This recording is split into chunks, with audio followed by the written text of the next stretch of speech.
Hello friends, good morning. Hindi परिज्ञान एवं लेखन योग्यता जो फॉरेस्ट गार्ड का जो पेपर परीक्षा आने वाली है उसके लिए कुछ इंपॉर्टेंट क्वेश्चंस हैं जो प्रीवियस ईयर के क्वेश्चन पेपर में पूछे गए हैं। तो आइए स्टार्ट करते हैं। क्वेश्चन नंबर 1 है, यदि सभी राज्य सरकारों को कोई एक सरकारी पत्र भेजा गया हो तो उसे क्या कहते हैं? सूचना, परिपत्र, आज्ञापत्र या अधिसूचना? तो इसका राइट आंसर है ऑप्शन बी, परिपत्र। यदि अधिकारियों आदि को सूचनार्थ भेजे जाने वाला जो आधिकारिक पत्र है वो परिपत्र कहलाता है। अधिकारियों को सूचनार्थ भेजा जाने वाला आधिकारिक पत्र परिपत्र कहलाता है। और सूचना पद का अर्थ होता है सूचित करना। जो ये वर्ड ऑप्शन ए है, इसका अर्थ होता है सूचित करना, कहना, समाचार, बताई गई बात आदि से होता है। आज्ञा जो पत्र होता है उसका अर्थ आदेश पत्र होता है। और अधिसूचना का अर्थ विशेष सूचना या विज्ञप्ति होता है। तो यदि सभी राज्य सरकारों को कोई सरकारी पत्र भेजा जाता है तो उसे क्या बोला जाता है? उसे परिपत्र बोला जाता है। तो यहां राइट आंसर है ऑप्शन बी, परिपत्र। नेक्स्ट क्वेश्चन है, अधिसूचना का प्रयोग किस क्षेत्र में नहीं किया जाता है? नियम, आदेश, कर्तव्य, अधिकार? तो इसका राइट आंसर है ऑप्शन सी, कर्तव्य। अधिसूचना का प्रयोग कर्तव्य के क्षेत्र में नहीं किया जाता है। क्वेश्चन नंबर 3 है, उद्देश्य में कर्ता के साथ और क्या रहता है? कर्ता विस्तार, क्रिया पूरक, कर्ता विधेय या विधेय पूरक? तो इसका राइट आंसर है ऑप्शन ए, कर्ता विस्तार। उद्देश्य में कर्ता के साथ कर्ता विस्तार रहता है। क्वेश्चन नंबर 4 है, जो शब्द वाक्यांशों, वाक्य तथा शब्दों को जोड़ते हैं उन्हें क्या कहते हैं? जो शब्द वाक्यांशों, वाक्य तथा शब्दों को जोड़ते हैं उन्हें क्या कहते हैं? तो इसका राइट आंसर है ऑप्शन डी, समुच्चय बोधक। जो शब्द वाक्यांशों, वाक्य तथा शब्दों को जोड़ते हैं उन्हें हम समुच्चय बोधक शब्द कहते हैं। क्वेश्चन नंबर 5 है, भाववाच्य छांटिए। दादाजी के द्वारा अनिल को डांटा गया, तोते से उड़ा नहीं गया, अशोक ने आइसक्रीम खाई और चोर पकड़ा गया। तो इसमें हमें भाववाच्य को देखना है। दादाजी के द्वारा अनिल को डांटा गया, ये क्या है? ये कर्मवाच्य है। तोते से उड़ा नहीं गया, ये कर्तृत्ववाच्य है।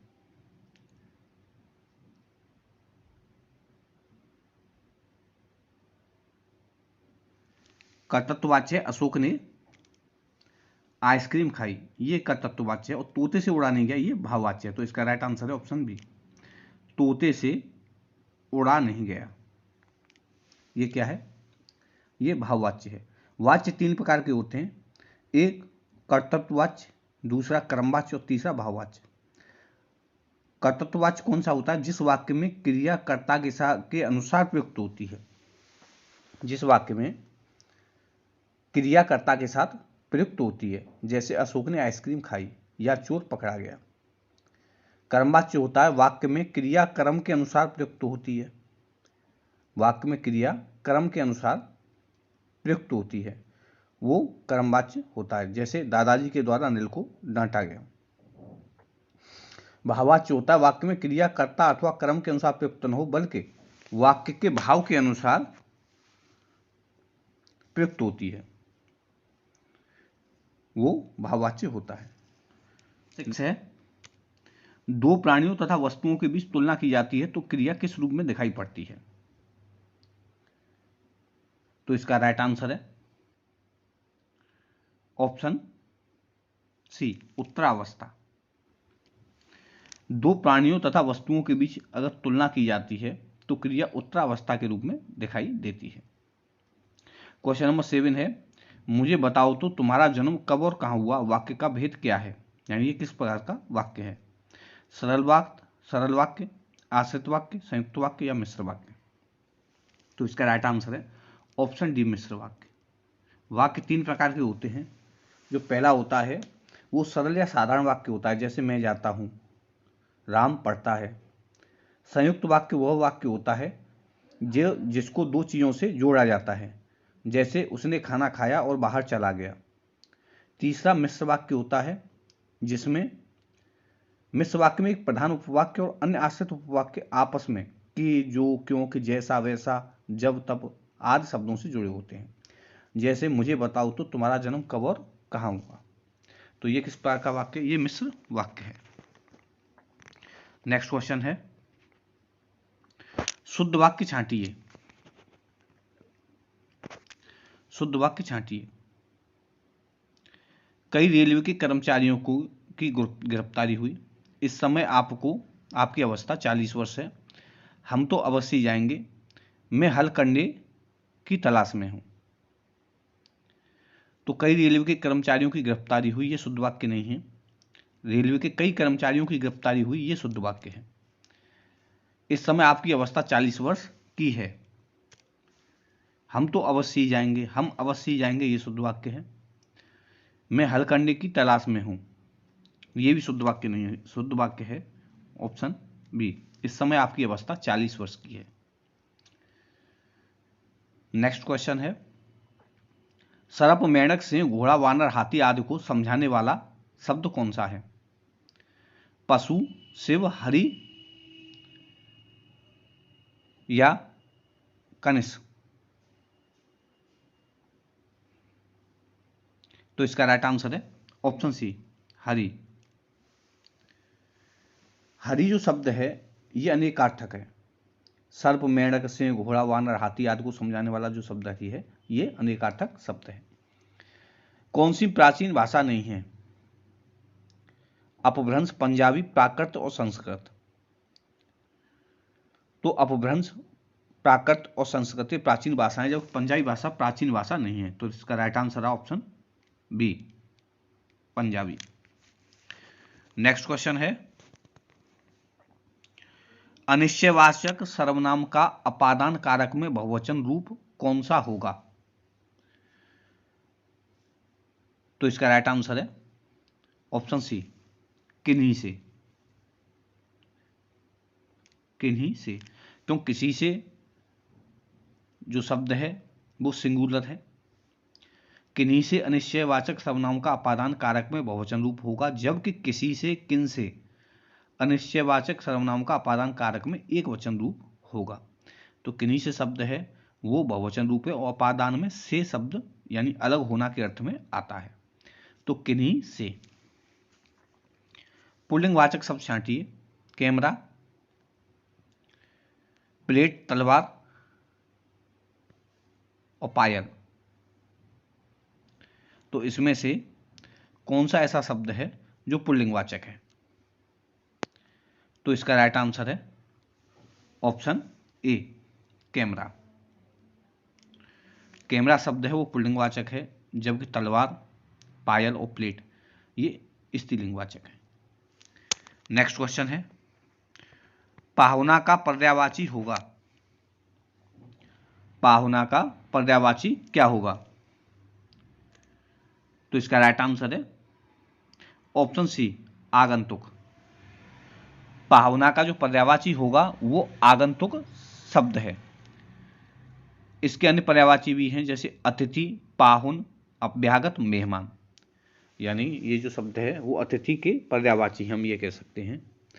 कृषक के पर्यायवाची हैं भूमिपुत्र, हलदर, खेतिहार, अन्नदाता, किसान, हलवा। जम्बुक के पर्यायवाची हैं श्रृंगाल, सियार और गीदड़। और आदित्य के पर्यायवाची हैं दिनकर, दिवाकर, मनु, भास्कर, दिनेश आदि। तो इसका पाहुना का जो पर्यायवाची शब्द होगा वो होगा आगंतुक। इनमें से किस में निरुपसर्ग नहीं है? क्वेश्चन नंबर 14 है। तो इसका राइट आंसर है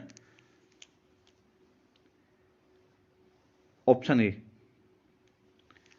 निःशेष। उपसर्ग और प्रत्यय, उपसर्ग किसी शब्द के शुरुआत में लगाया जाता है, जब प्रत्यय किसी शब्द के अंत में लगाया जाता है। जैसे निर्देश, इसमें निर उपसर्ग है, निर्बल इसमें निरुपसर्ग है, और निर्वाह इसमें भी निरुपसर्ग है, लेकिन ने से इसमें निरुपसर्ग नहीं है। नेक्स्ट क्वेश्चन है, शुद्ध वाक्य छांटिए। मुझसे यह काम संभव नहीं हो सकता, वह बिल्कुल बात करना नहीं चाहती थी, मैं आपकी भक्ति करता हूं, बाघ और बकरी एक घाट पानी पीते हैं। तो इसमें शुद्ध वाक्य कौन सा है? तो इसका राइट आंसर है, वह बिल्कुल बात करना नहीं चाहती थी, ऑप्शन बी। मुझसे यह काम संभव नहीं हो सकता, ये शुद्ध वाक्य नहीं है। मैं आपकी भक्ति करता हूं, ये भी शुद्ध वाक्य नहीं है। परंतु वह बिल्कुल बात करना नहीं चाहती थी, ये शुद्ध वाक्य है। नेक्स्ट क्वेश्चन है, जो ऑप्शन ए है, मुझसे यह काम संभव नहीं हो सकता, ये जो शुद्ध वाक्य ये क्या हो सकता है? ये शुद्ध वाक्य हो सकता है कि मुझसे यह काम नहीं हो सकता, इसमें संभव शब्द नहीं आएगा। बाघ और बकरी एक घाट पानी पीते हैं, नहीं, बाघ और बकरी एक घाट पर पानी पीते हैं, ये शुद्ध वाक्य होगा। नेक्स्ट क्वेश्चन है,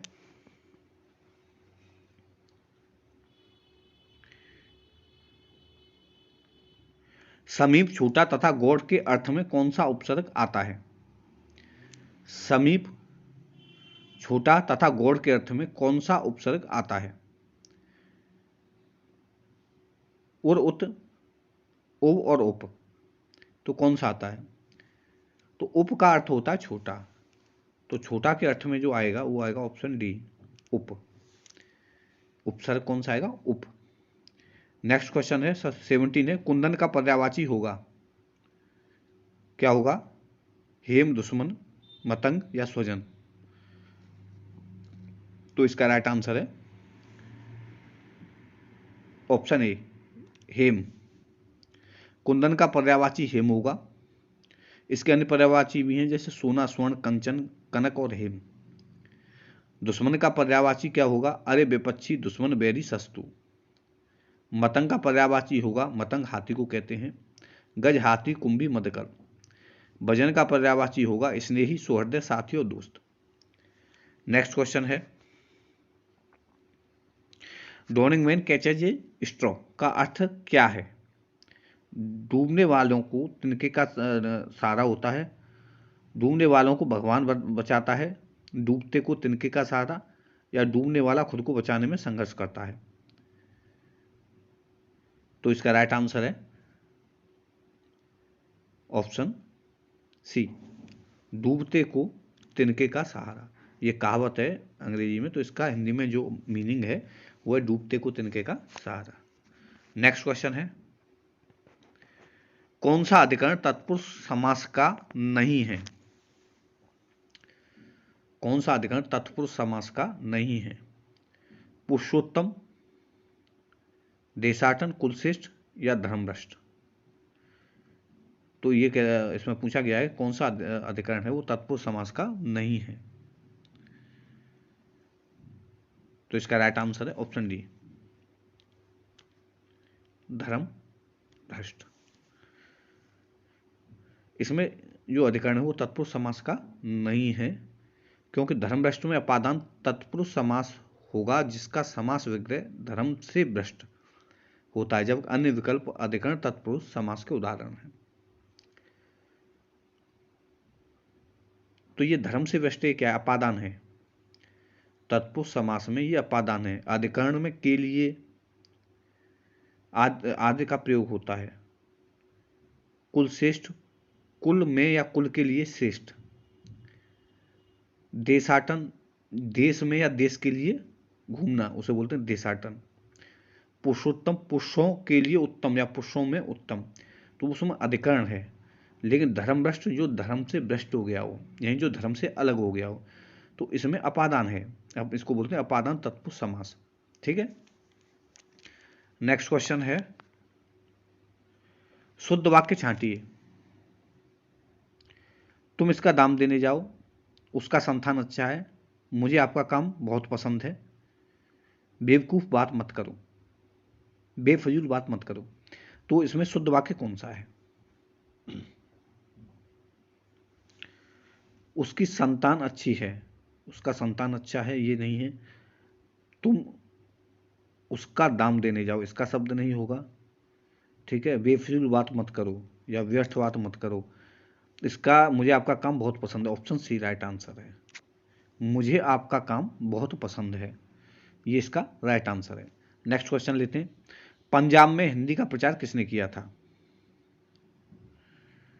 सद्दाराम फुल्लेरी, लल्लूलाल, राजा राममोहन राय या सदल मिश्र, किसने किया था? तो इसका राइट आंसर है ऑप्शन बी, सद्दाराम फुल्लोरी। इन्होंने पंजाब में हिंदी का जो है प्रचार किया था। सदल मिश्र, लल्लूलाल, ये दोनों हिंदी गद्य के 4 प्रमुख स्तंभों इंशाअल्लाह खां, सदल मिश्र, मुंशी सदा सुखलाल और लल्लूलाल में से एक हैं। राजा राममोहन राय इनको भारतीय पुनर्जागरण का दूत और इनको आधुनिक भारत का पिता या जनक कहा जाता है। तो राइट आंसर है 21 का ऑप्शन बी, सद्दाराम फुल्लेरी। नेक्स्ट क्वेश्चन है, सफलता न मिलने पर दुखी होना, इसे क्या कहते हैं? तो सफलता न मिलने पर दुखी होने से क्या होता है? क्षोभ होता है, ठीक है। तो इसका दुख होगा नहीं, दया होगा नहीं, कृपा होगा नहीं, इसका होगा ऑप्शन ए, क्षोभ, राइट आंसर। सफलता न मिलने पर दुखी होना इसके क्षोभ कहते हैं। दूसर का पर्यायवाची क्या होगा? दूसर का पर्यायवाची क्या होगा? खनक, सदन, बेसर या गजवदन? तो इसका राइट आंसर है ऑप्शन सी, बेसर। दूसर का पर्यायवाची बेसर, खर, गर्धव, बैसाख नंदन, गधा, यही सब गधा के पर्यायवाची हैं। खनक का पर्यायवाची क्या है? दस्यु, तस्कर, रजनीशर, साहसिक, मूषक, कुंभल आदि, ये खनक के पर्यायवाची हैं। सदन का पर्यायवाची है भवन, आलय, निकेतन, शाला, कुटी आदि। और गजवदन का जो पर्यायवाची है वो है मोदक प्रिय, मूषक वाहन, भवानी नंदन आदि, जो गणेश के पर्यायवाची हैं। तो राइट आंसर रहा ऑप्शन सी, बेसर। तो दोस्तों ये था इस वीडियो का पार्ट फर्स्ट। हिंदी में ये वही क्वेश्चन है जो 2018 के प्रथम पाली में पूछे गए थे, फॉरेस्ट गार्ड की जो परीक्षा हुई थी। क्वेश्चंस आपको कैसे लगे कमेंट बॉक्स में कमेंट जरूर कीजिए। अगर चैनल को अगर आपने सब्सक्राइब नहीं किया है तो सब्सक्राइब कर लीजिए, बेल आइकन जो बटन है उसको भी प्रेस कर लीजिए। ये वीडियो देखने के लिए आपका बहुत बहुत धन्यवाद।